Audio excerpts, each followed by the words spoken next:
प्रदेश भर के तकरीबन 4000 शिक्षकों का परीक्षा दिए शिक्षकों का एक साल बाद भी अंतर जनपदीय पारस्परिक तबादलों का इंतजार पूरा नहीं हो सका है। पहले शिक्षकों को आवेदन के लिए बार बार परीक्षा दिए कार्यालय के चक्कर लगाने पड़े। आवेदन के बाद शिक्षकों की कार्य मुक्ति 11 से 13 जनवरी के बीच होनी थी, किंतु 9 जनवरी को सचिव बेसिक शिक्षा परिषद द्वारा अनिश्चितकालीन रिलीविंग पर रोक लगा दी गई। भारी संख्या में जनवरी की भीषण सर्दी में महिलाएं बच्चों द्वारा दिन रात रिलीविंग हेतु महायाचना की गई। उसके बाद विश्व कार्य अवकाश में रिलीविंग करने हेतु आश्वासन दिया गया। हाई कोर्ट द्वारा भी फरवरी में समस्त प्रक्रिया पूर्ण कर चुके शिक्षकों को ग्रीष्मकालीन अवकाश में रिलीज करने हेतु अप्रैल के बाद नए सत्र में रिलीव करने के लिए परिषद को आदेश दिया। 4 जून आचार संहिता खत्म होने के बावजूद 10 जून हो जाने पर भी शिक्षकों को 1 वर्ष बाद रिलीविंग की खुशखबरी न मिल पाई। मुख्यमंत्री द्वारा ट्वीट पर सभी परिषदीय अध्यापकों को ट्रांसफर पूर्ण करने का आदेश दिया गया, लेकिन अधिकारियों की हीला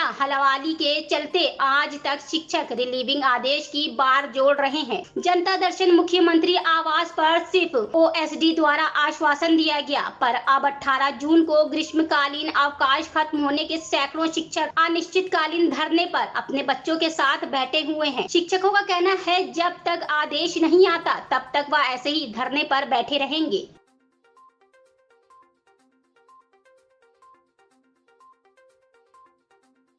यहाँ पे लखनऊ में शिक्षा विभाग में आई है, बच्चों के साथ में क्या समस्या है आपकी? सर बहुत सारी समस्याएं हैं। आप देख रहे हैं मौसम कैसा, इतना गर्मी है, लू चल रही है, छोटा सा बच्चा है, बीमार भी हो सकता है।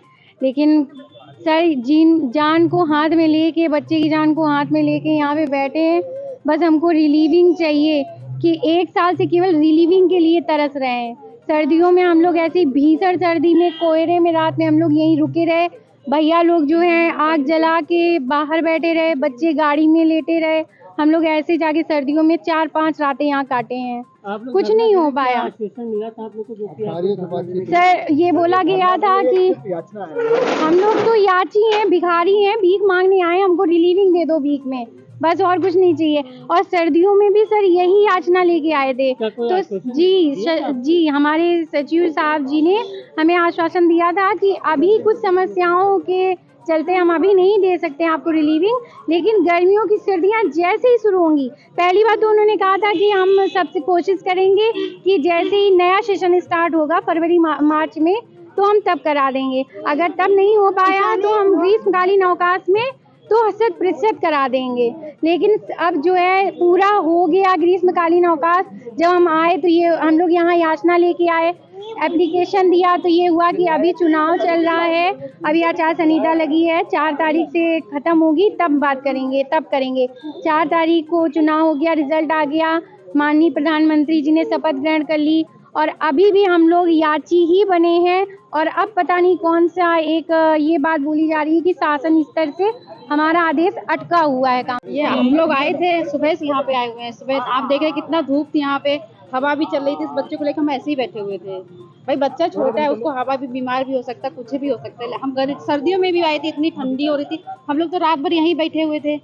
लेकिन कहाँ तैनात है, क्या कौन लोग हैं आप शिक्षक जिस तरह से बताए जा रहे हैं? हम अंतर जनपदीय पारस्परिक ट्रांसफर वाले हैं। हमको सारी प्रक्रिया हमारी पूरी होगी, बस रिलीविंग आदेश हमें दिया भी था कि 29 तारीख को कि आपका 11 से 13 के बीच में हो जाएगी, लेकिन जनवरी में फिर वो 30 तारीख हमारे लिए आदेश आता है कि किसी कारणवश से रोक लग गई है। अभी सुबह से आप लोग बैठे हैं, अभी तक आगे कोई भी नहीं मिला अभी इनसे।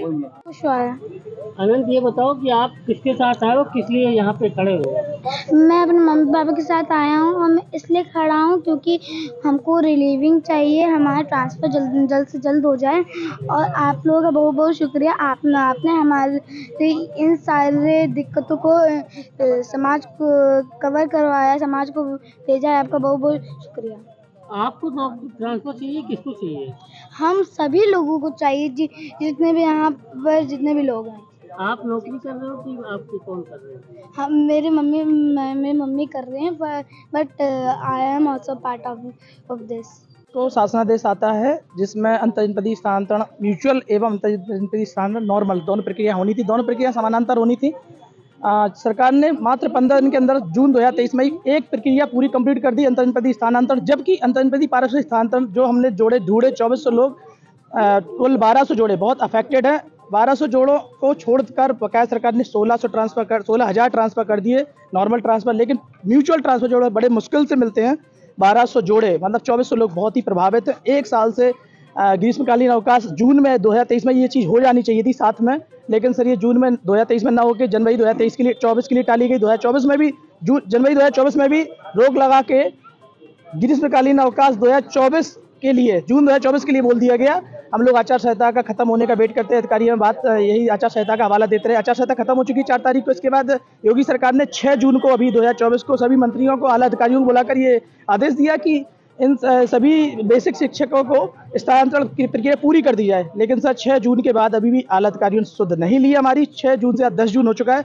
17 तारीख तक हमारा ग्रीष्मकालीन अवकाश है। 18 तारीख से 18 जून से हमारे स्कूल खुल जाएंगे। फिर सर इस 7 दिनों में ही जो होना है होगा, वरना फिर सर अगले शीतकालीन अवकाश का हमें इंतजार करना पड़ेगा। इस तरीके से हमारा ग्रीष्मकालीन और शीतकालीन अवकाश के बीच में हम झूलते रहेंगे और इस तरीके कब तक हम सर प्रताड़ित रहेंगे। जनपदीय स्थानांतरण का प्रावधान तो पहले ही आ चुका था, सरकार ने मान्य भी कर लिया था, तो क्या आप लोग की कमियां रह गई जो कि आप लोग को स्थानांतरित नहीं किया? सर जून 2023 में दोनों प्रक्रिया पूरी हो जानी चाहिए थी। जून 2023 में एक प्रक्रिया पूरी कर ली सर, और सरकार ने ये बोला था शासनादेश में कि एक ही बार स्थानांतरण का लाभ ले सकते हैं अभ्यर्थी। तो जून में चूंकि हाईकोर्ट बंद रहता है, तो जो हमारी प्रक्रिया जून 2023 में कंप्लीट नहीं हुई। इसके बाद जुलाई में जब कोर्ट खुला और अंतर्जनपदीय म्यूचुअल स्थानांतरण प्रक्रिया जब शुरुआत हुई, उसी वक्त कुछ अभ्यर्थी कोर्ट चले गए। उन्होंने कहा कि हमें भी दोबारा मौका मिलना चाहिए। उन्होंने कोर्ट में एक रिट डाल दी और उस कोर्ट में का रिट का फाइनलाइज वो जनवरी 2024 में फाइनल हो गई और सुप्रीम कोर्ट ने कह दिया कि द्वितीय बार आवेदकों को भी स्थानांतरण का लाभ दिया जाए जिन्होंने फॉर्म में अप्लाई किया हुआ है। तो सर ये और इसके अलावा सर जो एक बार पहली बार स्थानांतरण ले रहे हैं म्यूचुअल, उनके लिए कोर्ट ने कुछ भी नहीं कहा। ना ही हमारे ऊपर कोई स्टे थी, ना ही कोई रोक थी, ना ही कोई कानूनी बाधा। इसके बाद हम लोग भी कोर्ट गए। हमने कहा सर माननीय कोर्ट, हमारे ऊपर तो कोई चार्जेस नहीं और हमारा कोई जुल्म भी नहीं है, हम लोग तो फ्रेश है। तो कोर्ट ने भी इस बात को स्वीकारा और कोर्ट ने कहा कि जो फ्रेश कैंडिडेट है जिन्होंने फर्स्ट टाइम अप्लाई किया, उनकी प्रक्रिया चूंकि पूर्ण है, फॉर्म मैच्योर्ड हो चुके हैं, तो उन्हें लिहाजा नए सत्र जैसे ही नया सत्र शुरू हो, मिड सत्र में न करिए, क्योंकि हम फरवरी के मध्य में चल रहे हैं। फरवरी मध्य जो है 2024 का मामला है ये। तो कोर्ट ने कहा जैसे ही 1 अप्रैल से आपका नया सत्र शुरू हो, तो सरकार को आदेश दिया था कि इनको अप्रैल 2024 के बाद रिलीव कर दिया जाए। लेकिन चूंकि आचार संहिता शुरुआत हो गई, तो यहाँ के अधिकारियों ने कहा कि हम आपको आचार संहिता खत्म होते ही आपका ग्रीष्मकालीन अवकाश में स्थानांतरण कर देंगे। आप क्या चाहते हैं शासन प्रशासन? सर कोई भी कानूनी बाधा नहीं है हमारे स्थानांतरण में। बहुत छोटी सी प्रक्रिया, सिर्फ एक आदेश इन्हें करना है टाइम टेबल बना के कि इनको 2 दिन के अंदर 3 दिन के अंदर 11 से 17 तारीख जो बची हुई है उसके अंदर कभी भी हमें रिलीव कर दें। 1 से 2 दिन की प्रक्रिया, क्योंकि यही प्रक्रिया सर 11 से 13 जनवरी की भी 3 दिन के अंदर समाप्त होनी थी। इसमें सिर्फ हमें जिलों से रिलीव होना है और नए जिलों में कार्यभार ग्रहण करना है।